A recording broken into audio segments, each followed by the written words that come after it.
Airline Manager 4 tips and tricks. I've been playing for 6 months now. We're going to go through the menus and I'm going to show you everything. So for staff, for training, don't worry so much about the training. It's not going to make that much of a difference. Um, you probably want to get the fuel and the quota discounts. Event training, you're probably never going to use it, so don't worry about it. Save it for last. The lounges, waste of money. In fact, you'll lose a lot of money by having lounges. So it's a waste of time. Save it for last. Catering is not worth it. You make almost no money. One flight will make more money than any catering that you do. So waste. Don't worry about it. Save it for last. Cargo. Cargo's fun.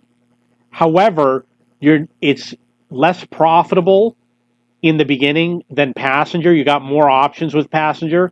So I advise you do this before catering, lounges, and events. However, don't be in a hurry to do it because it's going to be a little bit more difficult than the passenger fleet. You're going to want to buy passenger aircraft before you buy cargo aircraft. And I know you're going to want to do it, but it's going to be a little bit disappointing and a little bit difficult. We will move to the next menu. And when purchasing planes, Airbus is good, Boeing is good.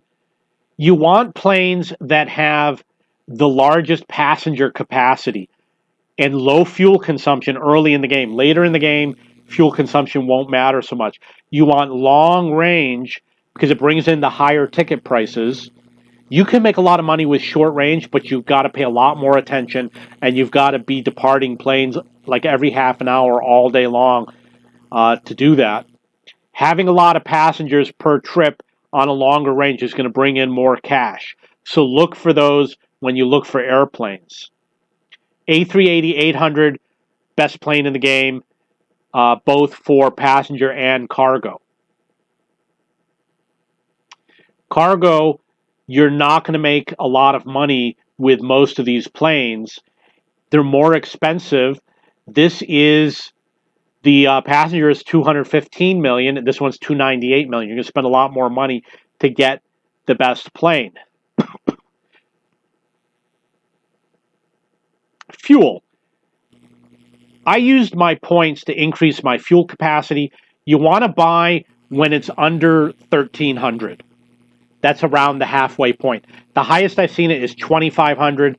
The lowest I've seen it is maybe 100 or 10.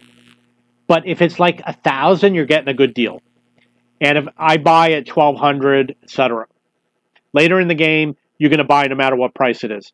CO2, you want to get it at like 120 or less, but later in the game, you're not going to care. Don't waste money increasing your CO2 capacity. It's better to put it towards fuel, especially early in the game. Maintenance. Learn how to use the bulk because it's just easier. Most people don't use the repair feature. What you do is you use the A-check feature because it also does the repair at the same time, and I don't think you pay extra for it. When they turn red is when you do your bulk checks. If it gets to negative 50, you could get audited and it can be costly.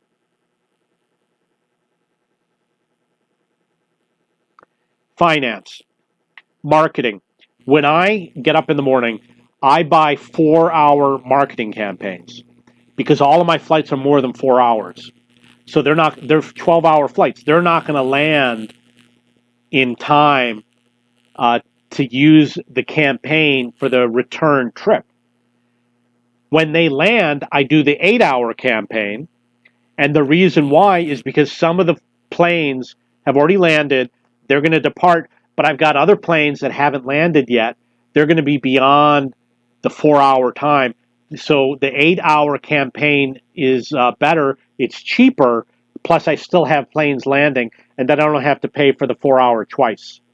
So early in the morning, when every plane is landed, you buy the 4-hour, and then later in the day, you buy something such as an 8-hour. That's the way I do it. Long range, they're all 12-hour flights. It's going to be different early in the game. Stock market, complete waste of money.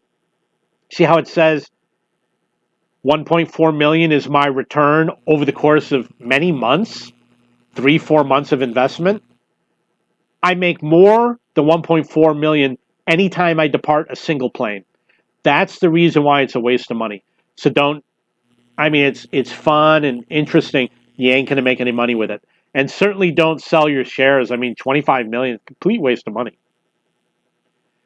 So we're gonna come over here. You see hubs. If you buy 10 hubs, each hub gives you 1% additional reputation all the time. So I recommend that. Lounges, complete waste of money. See how much I literally have to pay to operate lounges. Look how expensive it is. 11 million. And it's every couple days I got to pay that amount of money. The alliances, waste of money. I was a member of an alliance. I quit because I'm not playing the game anymore. But you're not going to make any money. No one's going to chat. The chat system's not great at all. All you do is see how you compare it to some other people, and that's basically it.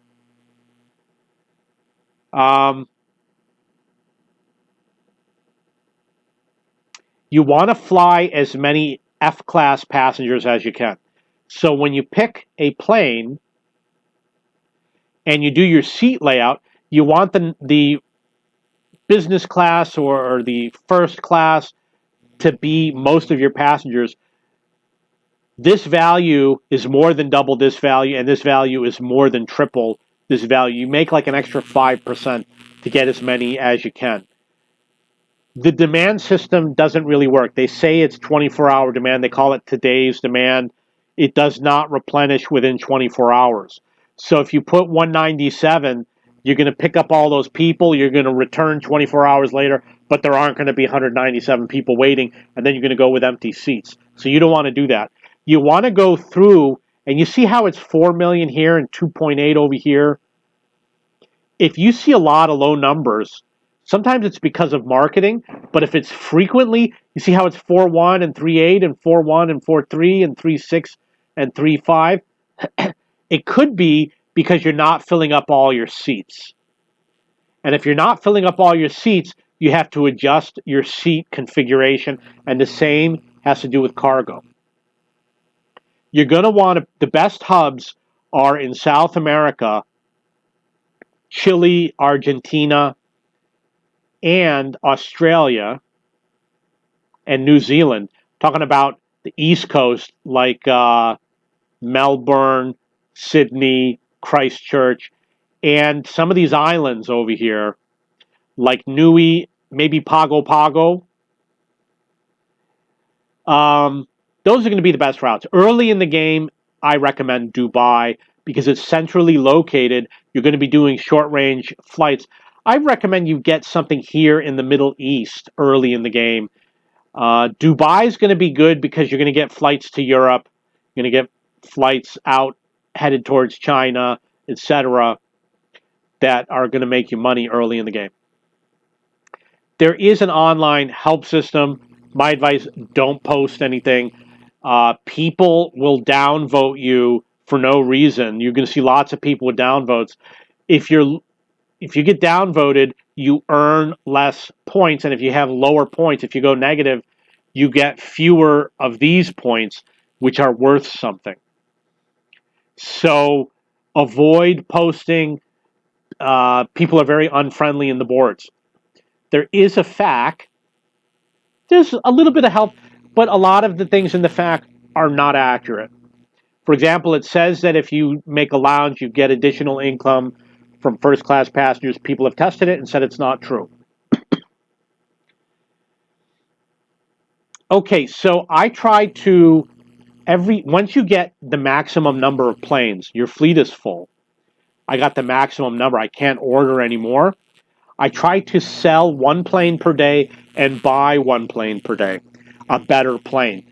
And the better planes are almost always Boeing, Airbus, and there's a few others. But Boeing and Airbus, they make really good planes. You want to focus on getting those as good as possible.